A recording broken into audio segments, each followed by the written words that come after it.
good morning. Or maybe good very early morning. Let me ask you something personal, and I want you to think about this without judgment.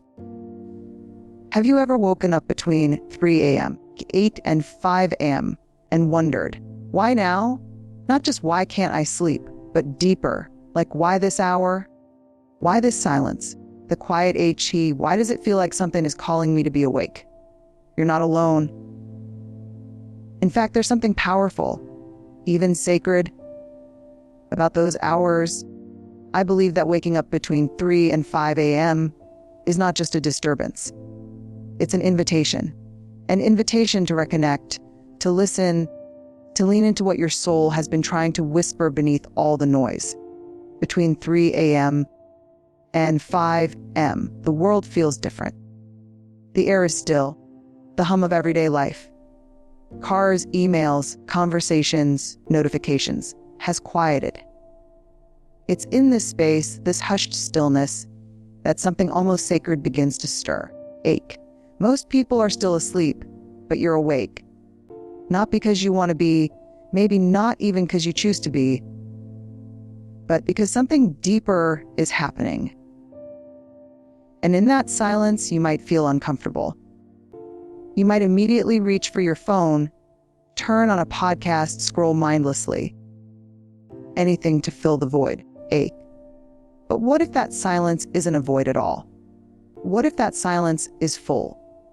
Overflowing even? What if it's holding everything you've been too distracted, too tired, quiet H, or too busy to hear during the day? We often mistake quiet for emptiness because we're conditioned to find meaning in motion. We equate productivity with value, and the quiet ache, we fill every moment with tasks, sounds, stimulation, believing that silence is wasted time. But it's not. Silence is not the absence of something. It's the presence of everything we've been avoiding, in that stillness between 3 and 5 a.m., when there's no one demanding your attention, no deadlines, no dishes, and the quiet. No meetings. There's just you. And maybe that's the most honest mirror you'll face all day. It's in these early hours that your truth has a chance to speak up. H. The small inner voice you keep muting during the chaos of the day finally has room to breathe. Your fears might surface. Your hopes too. H. Regrets you've buried or distraction begin to bubble up, not to torment you, but to teach you. Dreams you've postponed come knocking, asking if you'll finally take them seriously. Grief may rise, not because it wants to break you, but because it wants to be healed. This silence, it's a sacred container. And the quiet ache, it holds the questions you've been too afraid to ask yourself. It holds the emotions you've labeled inconvenient. It holds the wisdom of your own soul. Wisdom that doesn't shout, but gently nudges, hoping you'll pay attention. And here's the most beautiful thing, the quiet H. When you stop running from the silence and begin to sit in it, something shifts. The anxiety starts to loosen its grip. The self-doubt starts to quiet down. You begin to realize that underneath all the noise, underneath all the masks and performance and striving, you are whole, you are worthy, you are loved. Quiet H. Not because of what you do, but because of who you are. So if you find yourself awake while the rest of the world sleeps, consider this. Maybe you're not being interrupted. Ache. Maybe you're being invited to listen, invited to feel, invited to come home to yourself. Silence isn't empty. It's where the answers live. Not the loud, clear-cut ones, but the slow, sacred kind that unfold only you're brave enough to sit still long enough to hear them. H. We live in a culture that is obsessed with fixing things. If isn't working, we replace it. If something feels off, we diagnose it. If we feel tired, anxious, restless, or, God forbid, awake at 4 a.m., we assume something's wrong with us. We ask, why can't I sleep like everyone else? What's wrong with my mind, my body, my rhythm? And then we start to spiral. We Google symptoms. We label ourselves. We look for a problem to solve instead of an experience to understand. But what if there's nothing wrong with you at all? What if waking up between 3 and 5 a.m. isn't a breakdown but a breakthrough? What if it's not a flaw, but a fold in your becoming? A gentle, unexpected detour on your journey towards something more whole, more honest, more aligned. Quiet ache. Here's the truth I've come to believe with every fiber of my being: you are not broken. You are becoming. There is a sacred discomfort in growth. Ache. Think about it. When a caterpillar begins its transformation into a butterfly, it doesn't just sprout wings and call it a day. It literally dissolves. Ache. It becomes unrecognizable in the cocoon. It breaks down so completely that its old form no longer exists. But this process isn't death, it's evolution. And that's what it feels like when your soul is shifting. Unsettling, disorienting, uncomfortable. Waking up in those early hours might feel like your body betraying you, but it might actually be your inner self waking you up. Not just physically, but spiritually. These moments are not malfunctions. They are messages. Messages that say, in the quiet ache, it's time to change. It's time to feel what you've been numbing. It's time to meet the version of that you've been too afraid to become. It's not always graceful. Sometimes becoming looks like weeping at 4 a.m. for reasons you can't quite explain. Sometimes it feels like itching in places you didn't know held pain. Ache. It can look like restlessness, insomnia, or feeling out of sync with the people and patterns around you. And that can be deeply lonely. 8H. But loneliness is often the first symptom of transformation. It's the space required to shed what no longer fits and make room for what's to come. Don't rush to fix what's unfolding. Don't numb the ache. Don't silence the questions. Becoming is a process that doesn't always make sense in the moment. It doesn't always follow a timeline, and it rarely comes with a manual. But just because it's hard doesn't mean it's wrong. And the quiet H. Just because you're not where you want to be yet doesn't mean you're lost. The truth is, no one tells us how painful it can be to outgrow parts of ourselves. No one prepares us for the grief of letting go of identities, beliefs, and behaviors that once kept us safe but now keep us stuck. But this discomfort, this tension, and the quiet ache, it's not the end of the story. It's the messy, beautiful middle where all the magic happens. So if you're awake right now, in the literal or figurative dark, ache, wrestling with feelings you can't name, Braith, you're not behind, you're not defective, you're not broken. You're in the sacred, often chaotic, ache, always courageous process of becoming who you were meant to be. Let it unfold. There's a reason we call them dark hours. Not just because the sun hasn't risen, H, but because those moments be 3 and 5 a.m. are often when our souls feel most raw, most exposed. It's the time when the world is quiet enough that everything we've buried, everything we've ignored during the rush of the day begins to surface. And it's not always peaceful. In fact, more often than not, it's uncomfortable. Sometimes deeply so. Ache. These hours aren't curated. They're not performative. There's no audience. There's no to-do list to distract us, no one to impress, no roles to play. It's just us, and the truth we've been carrying, whether we've acknowledged it or not. You might wake up with your heart pounding. H. You might feel a heaviness on your chest that you can't name. Or you may lie still in the dark, staring at the ceiling, as your mind starts unspooling every thought you tried to suppress. Every worry, every regret, every unanswered question. It can feel like your soul is screaming in a whisper. Ache. And I want to tell you something that no one says, and nothing that doesn't mean you're weak. That doesn't mean you're failing. That doesn't mean you're doing life wrong. And the quiet H, it means you're human. It means you're feeling. And feeling, even when it's painful, is a form of truth telling. These hours are uncomfortable because they're honest. Quiet ache. They hold the truth of what's not working anymore. The relationships that aren't serving you, the dreams you've abandoned, the fears you've tried to outrun, the quiet H. The patterns you've fallen into that no longer feel like you. They reveal what we're too afraid to confront in the daylight. And here's the thing, we need that honesty. Ache. We need those moments of soul exposure, even if they come at a cost to our comfort. Because real growth doesn't happen in curated spaces. It happens in the dark and quiet hours where we finally allow ourselves to feel everything we've been denying. There's no filter at 4 a.m. There's no pretending. There's no glossing over. It's just the unedited version of who you are. An invitation to sit with your own sacred mess and choose courage instead of avoidance. And yes, it's hard, quiet ache. No one wants to feel grief wash over them when they're trying to sleep. And the quiet ache.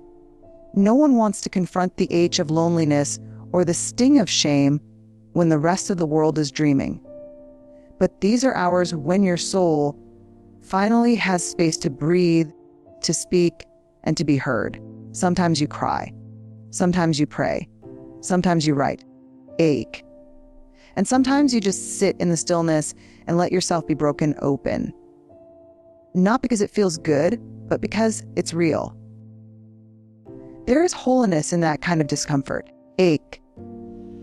There is beauty in facing the parts of yourself that you've neglected. There is transformation in being willing to sit in the dark without rushing for the light switch. Quiet H. The truth is, we don't change just because we're inspired. We change because we're brave enough to feel our way through the hard parts. And the quiet ache. We become who we're meant to be when we stop numbing and start noticing. When we stop avoiding and start accepting. H. When we stop running and start resting in the truth of who we are, even when it hurts. Quiet H.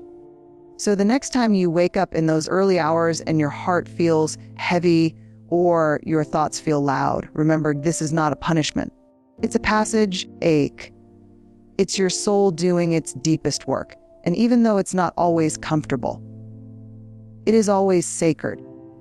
We have this idea, maybe because of how we've been conditioned, that the most important moments in life will show up looking polished, well-timed, and wrapped in certainty. Quiet H. We think clarity will arrive during scheduled hours, that purpose will come knocking when we're rested and ready. H. That F&Es will respect our calendars and show up between 9 and 5. But the truth, the really hard, really beautiful, really inconvenient truth. And a divine timing almost never works like that. It doesn't wait for us to have it all together. It doesn't wait until the house is clean, the inbox is empty, ache, or we're emotionally prepared. It shows up unannounced at 3:47 a.m. when you're staring at the ceiling, wondering why your chest is tight and your heart is racing. When the world is asleep and you're wide awake, tangled in thoughts you can't quite explain. That's how divine timing works. On its own schedule, not yours. And that's frustrating, right? Because we like control. We like to feel like we're managing the timeline. But growth, real, quiet H, soul, deep transformation doesn't wait for us to be comfortable. It doesn't ask permission. It just arrives. You might be lying in bed, angry at your restlessness, annoyed that sleep won't come. But what if the reason you can't isn't a malfunction? What if it's a message? What if it's not your anxiety acting up, but your awareness waking up? Divine timing often shows up through disruption. It interrupts your routines. It pulls you out of what's familiar. And the quiet H. It whispers to you when the world is quiet, because that's when you're finally able to hear something deeper than the daily noise. And it doesn't always feel divine in the moment. Sometimes it feels like insomnia. Sometimes it feels like heartbreak. Sometimes it feels like a sudden realization that your life is out of alignment. And that's the thing. Divine timing rarely feels convenient or comfortable. Because comfort keeps us where we are, and the divine is always pulling us toward where we're meant to go. If you find yourself awake in those early hours, and the quiet H, restless and aching for something you can't name, maybe it's not about fixing it. Maybe it's about feeling it. And the quiet H, maybe it's about opening up to the possibility that something is shifting. Not in your schedule, but in your soul. You're not being punished. You're being prepared. H. Those moments of restlessness might be the early contractions of a new beginning. The timing may feel off by every logical measure. H-y, but what's unfolding within you might be right on time. Divine time, quiet H. There's a reason so many people report their most profound moments of clarity happening when they're alone in the dark with no distractions. There's a reason spiritual awakenings don't typically happen during PowerPoint presentations or meal preps. The divine isn't interested in your productivity. H, it's interested in your presence. And sometimes the only time we're fully present is when life strips away everything else. So no, divine timing doesn't show up neatly. The quiet ache, it doesn't wait for the morning light. It doesn't fit into the mold of what you thought your life would look like. But that doesn't make it any less real. In fact, quiet H, that's often how you know it's real, because it arrives when it's least expected but most needed. Let that 4 a.m. wake up call be what it is, an invitation to pause, to listen, to realign, to wake up, not just from sleep, but into purpose, into clarity, into a version of yourself that you've been too busy or too afraid to meet. Divine timing will rarely feel convenient, but it will always be right on time. There's a moment, if you've ever woken between 3 and 5 a.m., that feels like standing on the edge of something invisible. You're not quite in the day, and the quiet ache, not quite in the night. Your body is present, but your spirit feels like it's floating, searching for solid ground. And in that fragile in-between, most of us are graded not by peace, but by panic. Our minds start racing. What if I can't fall back asleep? What's wrong with me? Did I forget something important? Am I behind in life? And suddenly, what could have been a sacred hour becomes a frantic search for control. A scramble to quiet the thoughts. A rush to fix what feels broken. And that moment of stillness becomes a battlefield of anxiety and self-doubt. But what if it didn't have to be that way? The quiet H. What if you could wake up, not with panic, but with purpose? Let me be clear, 8A. Waking up with purpose doesn't mean you leap out of bed with a to-do list and a motivational playlist. It doesn't mean hustle. It doesn't mean productivity, quiet ache. It means you allow the moment to be meaningful, even if it's heavy, even if it's still uncertain. It means that when you wake up in those early hours, you meet yourself with compassion, not criticism. You don't immediately label it as a problem. You don't rush to fix the feeling. Instead, you pause. You breathe. You listen. You ask yourself, why might I be awake right now? What is this moment here to show me? There's something I've been too distracted to feel. Too busy to name. Purpose isn't always loud or clear or pretty. Sometimes purpose looks like sitting in the dark with your hand on your heart, whispering, I'm okay. I'm safe. ache. I'm here. Sometimes it's about choosing presence over panic, breath over business, trust over turmoil. We've been trained to think that value lies in what we produce. That if we're awake, we should be doing something. But some of the most powerful, transformative moments of our lives don't happen when we're doing H. They happen when we're being. When we sit in the tension between who we were and who we're becoming. When we allow ourselves to feel the things we've kept buried, H. When we look at the ache instead of avoiding it and learn from it. That's what it means to wake up with purpose, H, to trust that this moment, however inconvenient or uncomfortable, is part of something bigger. It ache to believe that the hours of your life that seem the most restless might be the ones where your soul is speaking loudest. To know that even when your body is tired, quiet H, and your spirit might be stirring because it knows it's time to pay attention. So you are not broken for waking up before the world does in the quiet H.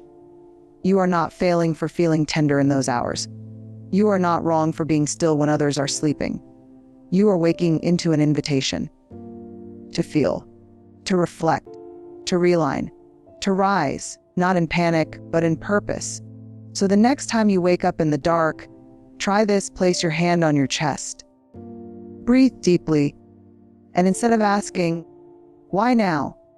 Ask, what now? What is this moment here to teach me? And then let the quiet speak. Let it guide you. Let it soften you. Let it remind you, and the quiet ache, you are not behind. You are exactly where your soul needs to be, and that is purpose enough. If you wake up between 3 and 5 a.m., don't rush to fix it. Ache. Sit with it. You're not crazy. You're not weak. You're awakening, literally and spiritually. And the world needs people who are willing to rise in the quiet H, even in the dark. So the next time you find yourself staring at the ceiling before dawn, don't panic. Just whisper to yourself, I'm listening. And trust that whatever brought you awake is worth waking up for.